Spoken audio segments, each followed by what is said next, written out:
Okay, I'm going to give you some very, very extraordinary story.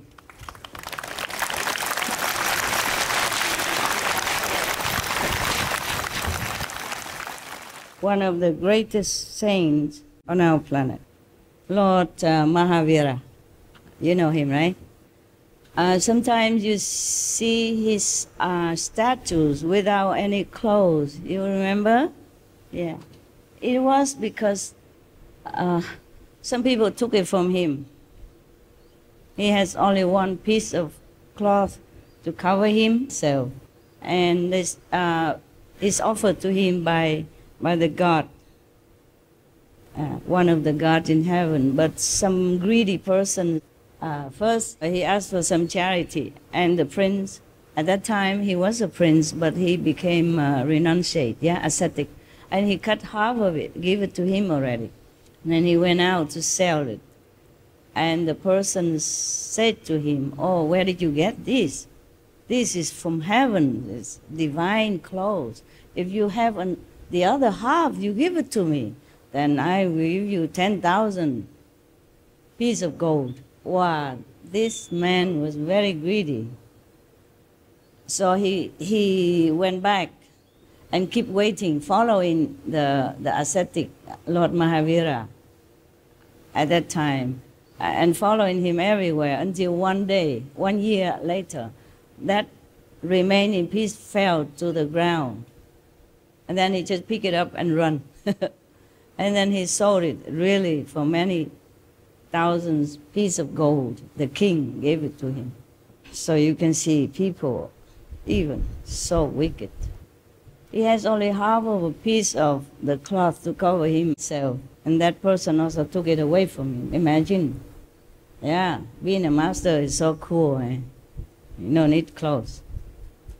But that was in India, okay? Here, if you take off my clothes, the police will come and take me away from you. So don't even think about that. Yeah. Here, we begin from the birth of Lord Mahavira, okay? He's the most compassionate, one of the most compassionate saints and masters of our era, our kalpa, our period of time. It's about 2,000 something years ago. It's 2,000 some hundred years ago. Yeah, there was 2,594 years ago. That's about 599 years before Christ. At that time, so many masters coming, going. Buddha also around this time, huh? Yeah, must be a very spiritually enriched era of our time. Yeah. So we begin with his birth. I received this book a few days ago, and I read it first, and I thought it's a very encouraging story to read it to you. Also to get to know one of the very important religion in our time. Apart from Buddhism, Christianity, Muslim, Sikhism, Hinduism, etc., we have also Jainism. And this Lord is very, very absolutely compassionate. He also advised his followers or disciples not even to take the root of the plant, because worry that there's some worms, insects, might be harmed by this process of harvesting. And he was so clairvoyant, he even know the trees suffer when you pluck the fruit from them. He even advised the disciples, be gentle or avoid eating some kind of fruit in order not to hurt the trees. Sometimes we think that we are vegans and we are very compassionate already. But still, from my personal experience, I do not really feel very happy eating my vegan food or fruits. And even I have to, I really feel very sorry inside, and I thank all of them for offering the fruit and the vegetable. also to apologize and bless them. If you can do that also, it would be good, okay? Because we show gratitude and we also share some merit with the trees and the vegetable that sacrifice their life for our comfort, huh? So we continue now, hey? You like? Yes. Yeah. Give Lord Mahavira a big welcome.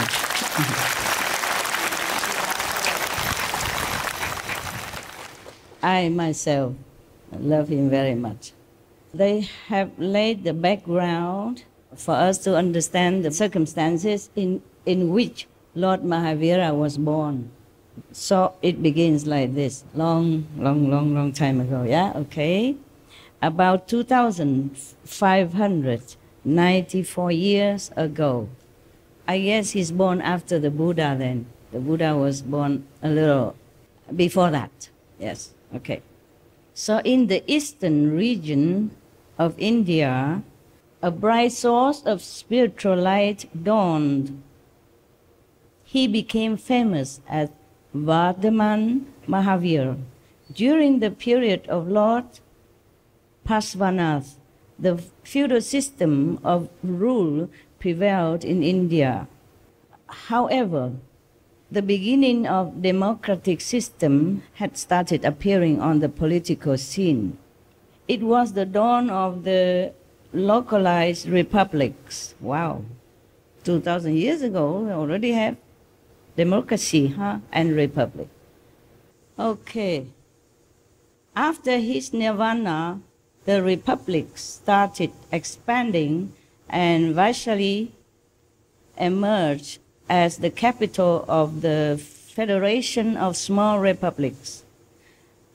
Maharaji Chiktak, a strong follower of the Pashwa tradition, was the president of the Vaishali Republic and the Federation. This is the surrounding background of before his birth. Yeah, they introduced it that so that we will see maybe there's such a good energy, a good atmosphere that breathed the ground, that bloom the blessing of a great saint to come, maybe like that, yeah? On the northern shore of the Ganges, also near the Ganges River, there's another river, it's very famous in India also, it's called Indus River. That's why they call India, because they, in the beginning, they were established alongside of the Indus River. And another one, you know, is the Ganges River, yeah? These two are very famous in India, mythology, spiritual, as well as geographical. Yeah. On the northern shore of the Ganges, a large and powerful group of Lichavi, Kshatriyas, favor democratic system. The 6 prominent clans that formed this republic were Ugra, Bog, Rajanya, Ikshvaku, Lichavi, Jinat, and Kaurav. The Indian must forgive my pronunciation. These are tongue-twitching kind of names. And 9 chiefs represented them. Be patient. It will come next why they introduce so many stuff, so many people and so many systems, yeah. Another union was named Malla, and it was divided into 2 parts, northwestern and southeastern. The capital city of northwest was Kusinara, and that of southeast was Pava. The 9 chiefs of the Federation of Malla Republics were also strong supporters of the democratic system. 9 Mallas and 9 Lichavi combined to form a well-organized apex union called the Union of Vaji Republics.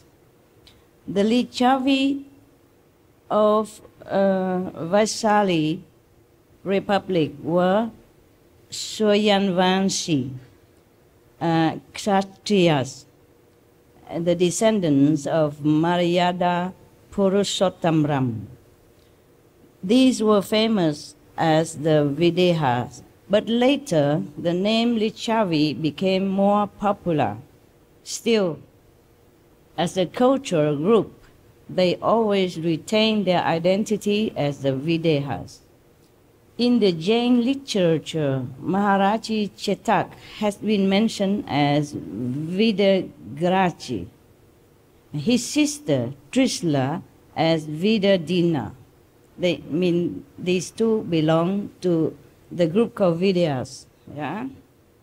Just mark the name, Trishla. Okay?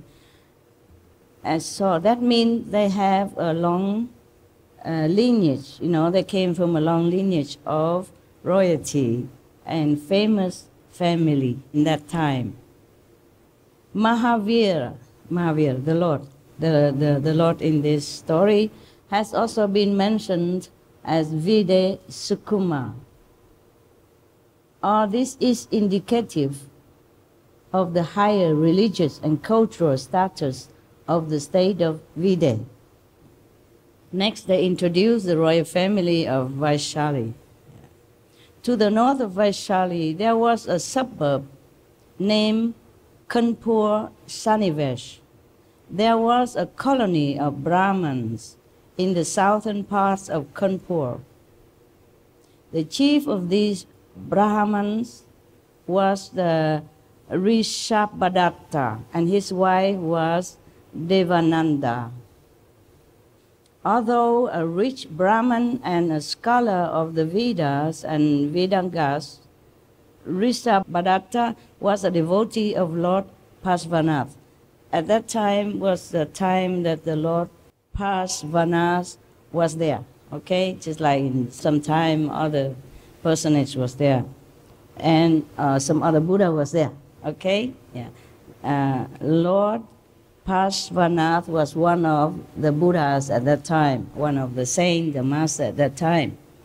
So this family belonged to the Lord Parshvanath devotees and disciples. In the northern parts of Kanpur, there was a colony of Kshatriyas of the Janat clan.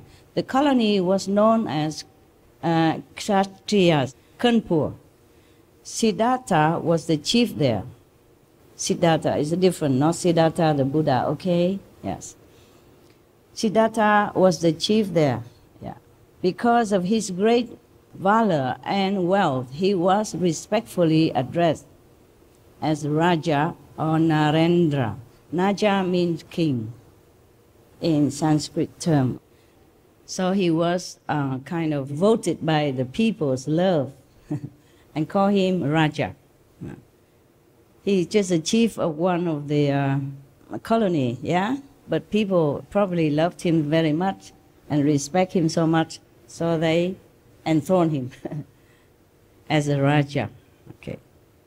That is truly Raja, you know, truly king, truly president. When you win people's heart, you don't need any vote. Yeah, that's a true, you know, kingship. It's a true presidency. It's like that.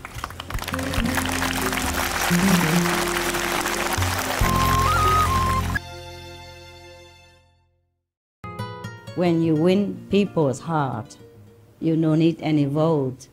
Yeah, that's a true, you know, kingship. It's a true presidency. It's like that. I don't think at that time they have a voting system, even though it was democratic then. They don't vote, but he just automatically became respected and chosen as a Raja. Yeah. Nowadays, if you want to be a Raja, difficult. It's like president. You have to go out, spend a lot of money, a lot of time, a lot of talk, a lot of wooing tactic in order to win the vote of the people. You have to join first a party, you know, either the Republic Party or maybe Democratic Party or maybe whatever party to join, and then you have to gather so many millions of signatures Yeah. Or maybe you have to be appointed by the parliament or the Senate, and then you can become one of the candidates. And that doesn't ensure you to be a president yet. Yeah? People must vote for you. A true democracy is like that. But in some countries, no need. They just say, okay, democracy, but no need anybody vote. The president will vote for himself. Or his party just vote for him. And he just became president before everybody even know it. And then maybe they just announce on the radio or television, new president, everybody clap, and that's it, it's done. This is more simple, but it's not very democratic. Nevertheless, if this kind of system works, then it's okay. Yeah, we don't care who are president or not, as long as he's working for the people and he has people interest at heart. Then we okay. 鼓掌通过了。不是啦。I mean, in Chinese, it means you clap and say, okay, I did not ask you to clap for me. But never mind, clap for Lord Mahavira. You guys so cute. So cute, so cute. Clap again. You clap for yourself now, right? Because your master say you're so cute, and then you just clap like that. It's so cool. Okay. Don't clap now, okay? Like master, like disciple, we praise ourselves, yeah? Very humble indeed, huh? All right. Apart from being worshipped and addressed respectfully as Raja, yeah, or Narendra, is the highest honor you can get at that time. Yeah, you're king of the people. Actually, in the old time, many countries are like that also. Like China, like the Yellow Emperor, Hoàng is not voting or anything. It's just people love him. Yeah, and they still do now. The true king is like that. You will stay in people's heart forever. You stay in history forever as a shining beacon of democracy and strong, good, loving, caring leaders. Yeah. But then sometimes people also snatch position and became king and queen or leader also. But these are no good. These also stay in history forever. But as a what? Bad one. He's also good. You can learn from those bad ones not to become like him. Yeah? And the good one is better that you learn to become like that. Yeah. Both are also examples. One is excellent, one is no good. This Raja Siddhartha, apart from being respected and chosen as a Raja, a king, he also was a highly influential member of the Vaishali Republic. Trishla, the sister of the President Chetak of Vaishali, was married to Siddhartha. Now you know, okay? Now, Trishla, yeah. She's also from a long lineage of royalty and a good reputation of families. Yeah. So now she was married to this Raja Siddhartha. She was also known as Vidadina and Priyakarini. These are also titles, yeah, that you don't earn by the king appointment, but by people's love and respect as well. Also from the lineage where she came from. So just to introduce, Lord Mahavira came from a long, royal, respected, good, reputable family. So Chetak's elder son, Simhabhadra, commander-in-chief of the army of the Raji Republic. Maharaj Chetak has 7 daughters. Lord Chetak has another son, okay? And he has 7 daughters as well. So now we come to the mother of Lord Mahavira, okay? Queen Trishla. Queen Trishla, before the birth of Lord Mahavira, she has premonition, very clear in many dreams. I will read to you one by one. One night, Queen Trishla had 14 great dreams. 14 in one night. It cannot be dreams. It could be vision. Yeah, it should be vision. Because a dream cannot be so consecutive and so clear that when she woke up, she remembered everything. So it's like when we meditate, we woke up from samadhi, we remember many, many visions, yeah? Or not remember, it depends on how you meditate at that time. Whether you meditate on the shoulder of your sister or brother, or you meditate in the front, I don't know, okay? And then you remember or not remember, but you just think you remember something. Sometimes you remember the whole vision or vision, sometimes just a part of it. Sometimes just a fleeting light when maybe your husband or your wife kick you awake and then you say, there was some light. What was it then?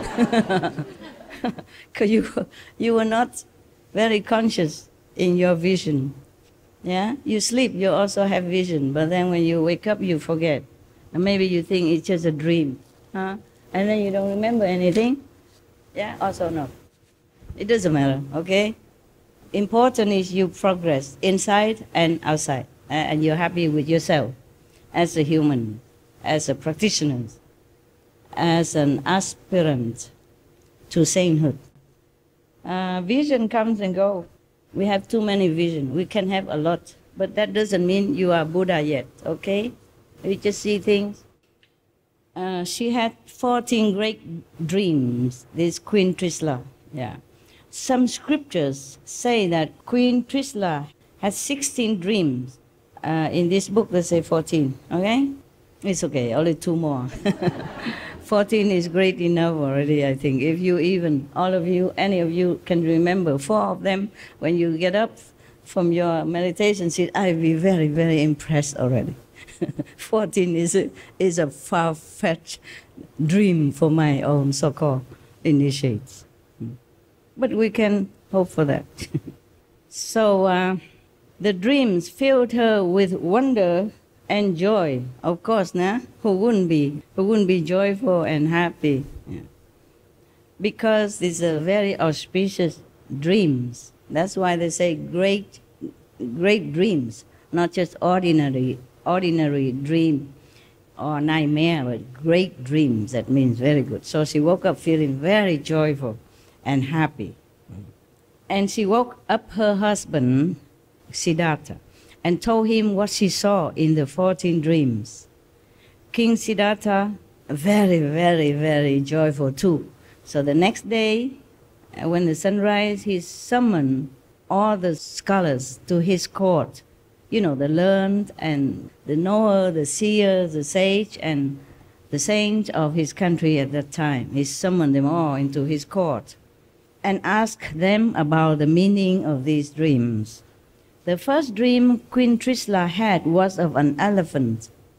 It's funny, the mother of the Buddha, before conceiving the Buddha, she also saw the elephant with a 6 tusk, not normal elephants. Elephant normal only have 2, yeah? And then once you have 6, wow, beautiful, a beautiful one, yeah. So she saw an elephant. It was a big, tall, and impetus with 4 tusks. Oh, a little less than the Buddha's mother's elephant. Maybe in respect for the Buddha, yeah.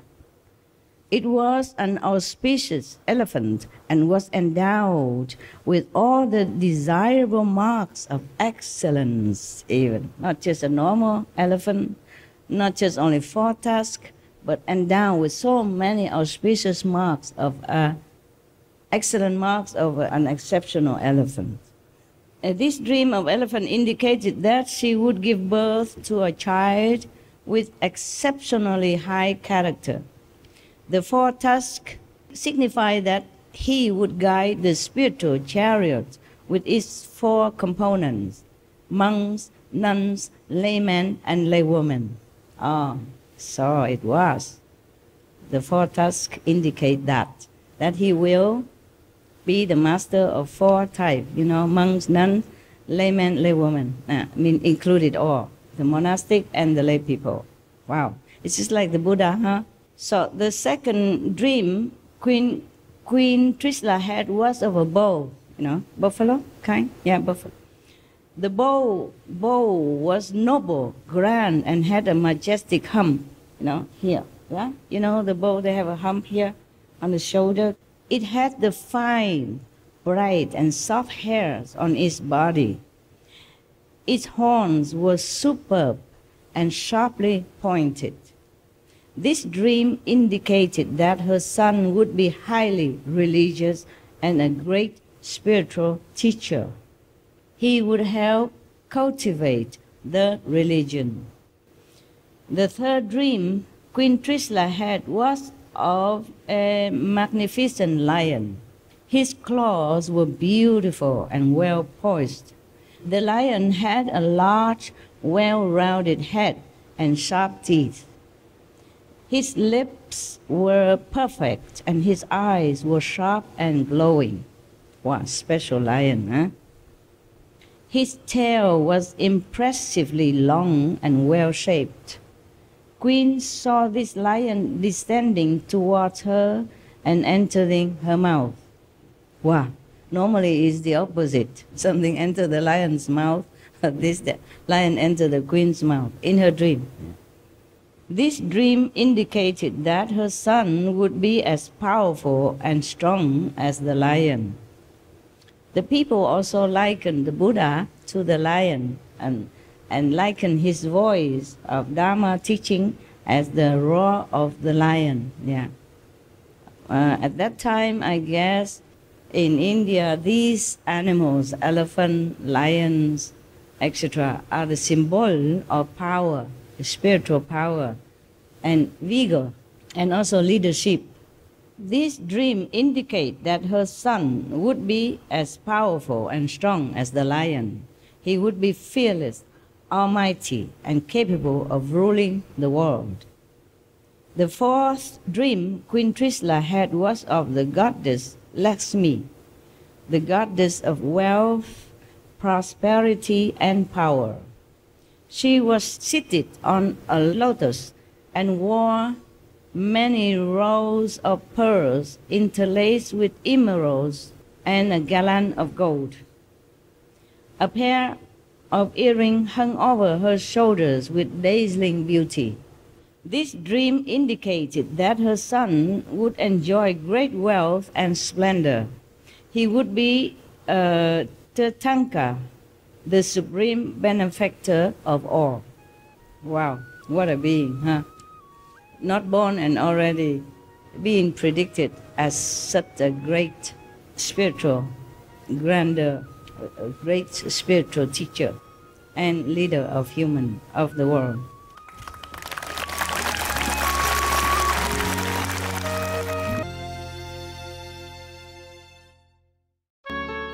The fifth dream Queen Trishla had was of a beautiful garland descending from the sky.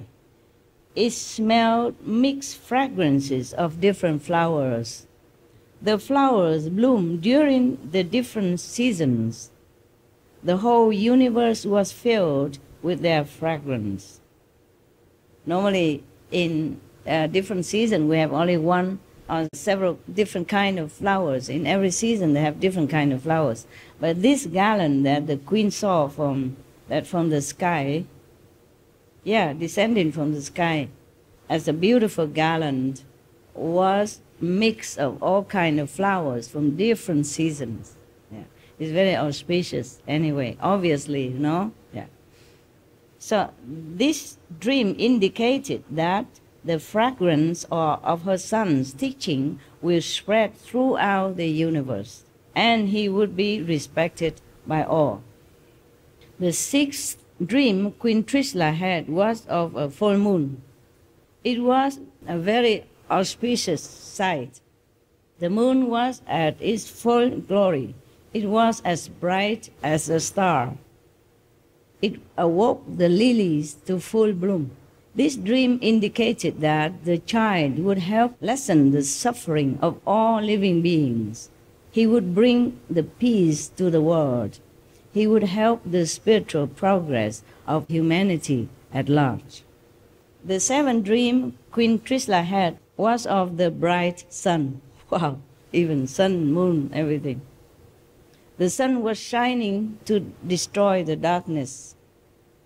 It was as bright as the flames of the forest fire. The sun rose and ended the evil activities of the creatures who thrive at night.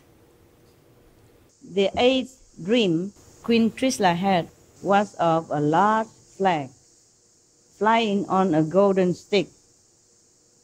The flag fluttered softly and auspiciously in the gentle breeze.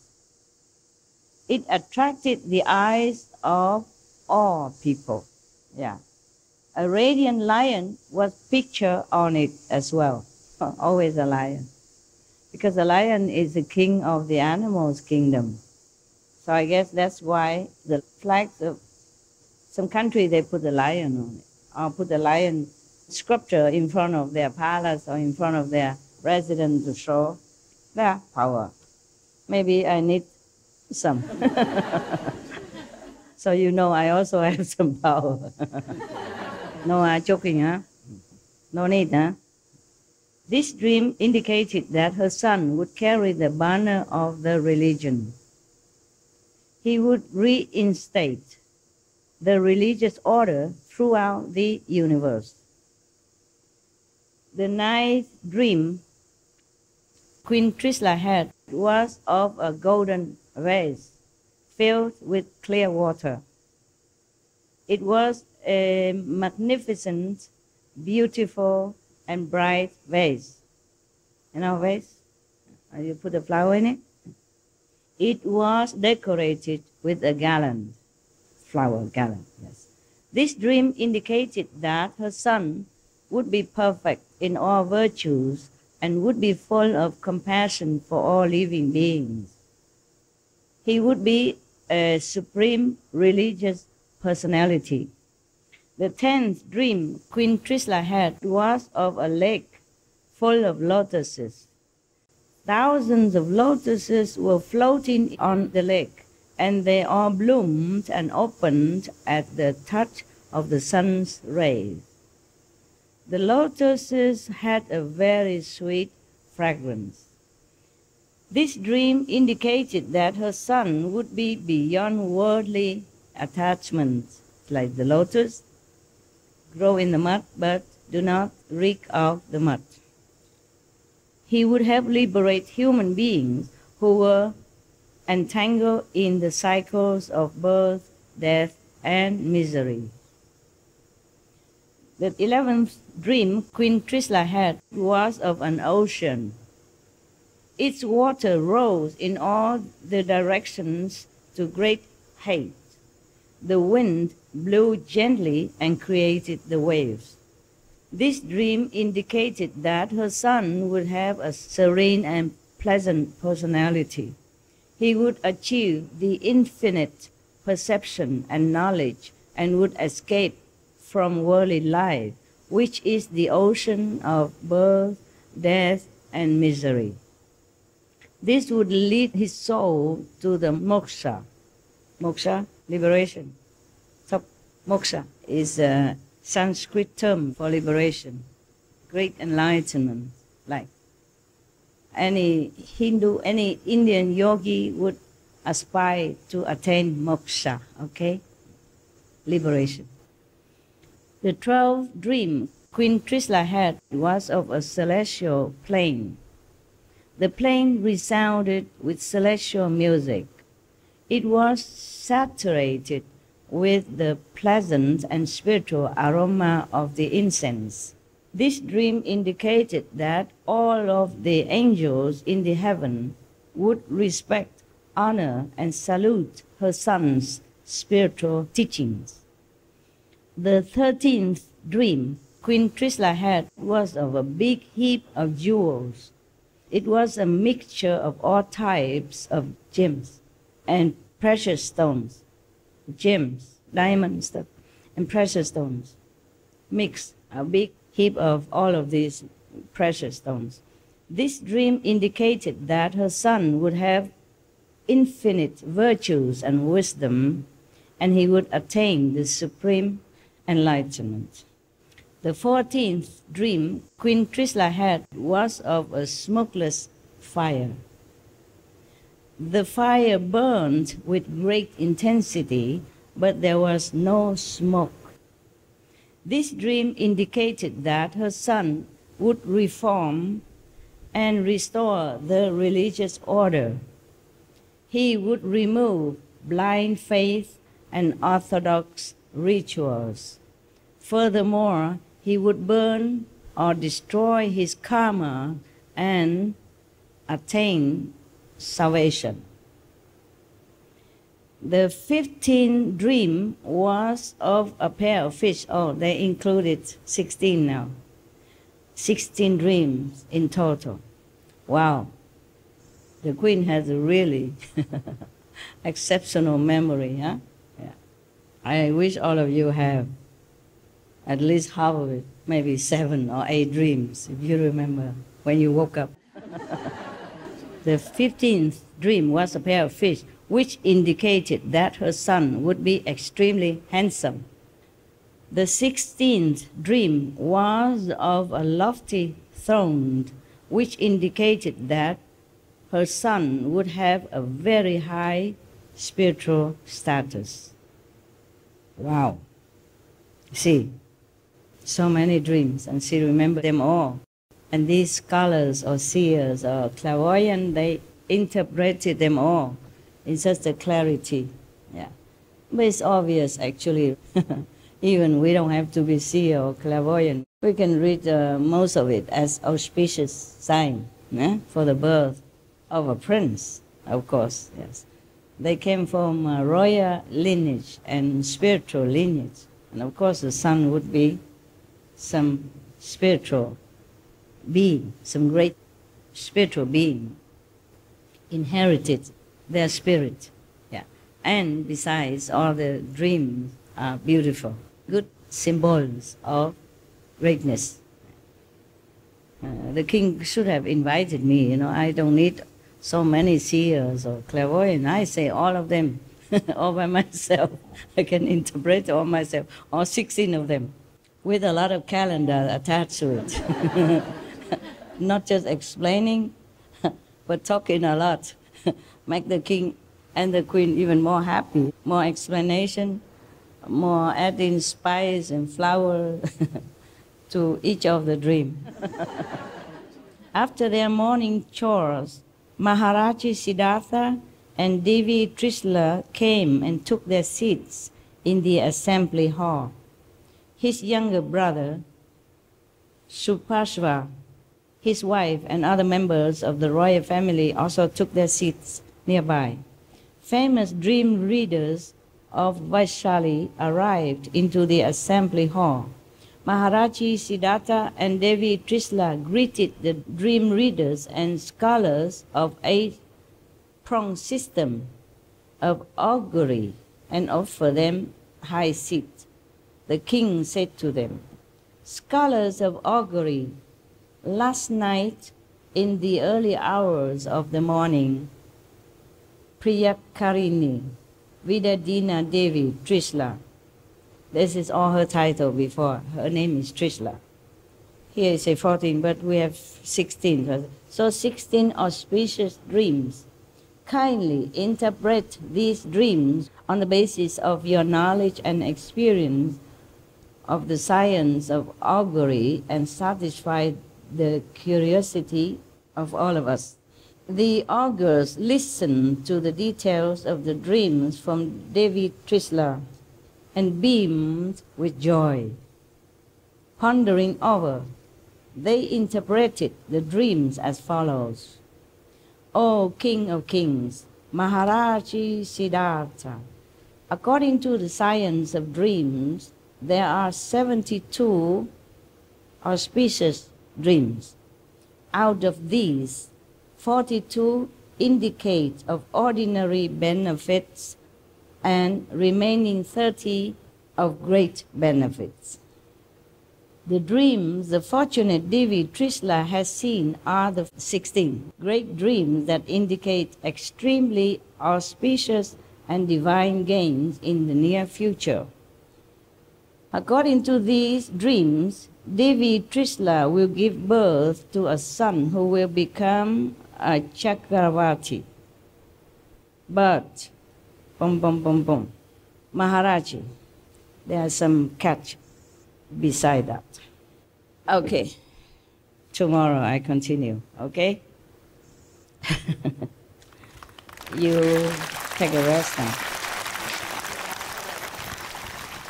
There's some more exciting things to come. Make sure you stay. You would stay, right? It's a retreat. Okay, I see you maybe, or maybe tonight if I've done all my job. If I took care of all of my office works and meditate for a while, eat something, maybe I come see you, huh? Yeah, be happy. Maybe. Maybe. Be good, yeah? Imagine if Queen Trishla has so many children. How many dreams? Thousands of dreams she must have. Yes. Because all of you are prince and princess in my heart. And in the spiritual heavens, you are prince and princess. Make sure you're worthy of that title. See you later, huh? Talu hả? No? Việt Nam hả? Việt Nam ngay từ vào đời. Nam hai con em trên vòng đời. Việt Nam tiếng gọi là người. Việt Nam hai con em sau cùng khi nhận đời. Việt Nam trên đường tương lai, liệt diễm soi toàn thế giới. Việt Nam ta nguyện tranh đấu cho đời. Tình yêu đây là khi rơi, tình thương đem về muôn nơi. Việt Nam để tiếng nói đi xây tình người. Việt Nam, Việt Nam, Việt Nam quê hương đất nước sang ngày. Việt Nam, Việt Nam, Việt Nam muôn đời. Hey.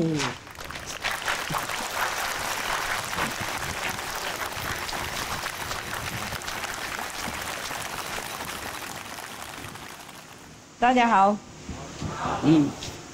我认识很多人，30年、20年以前的了，怎么都不老呢？啊，大概打住好，嘿。OK，Thank you 了。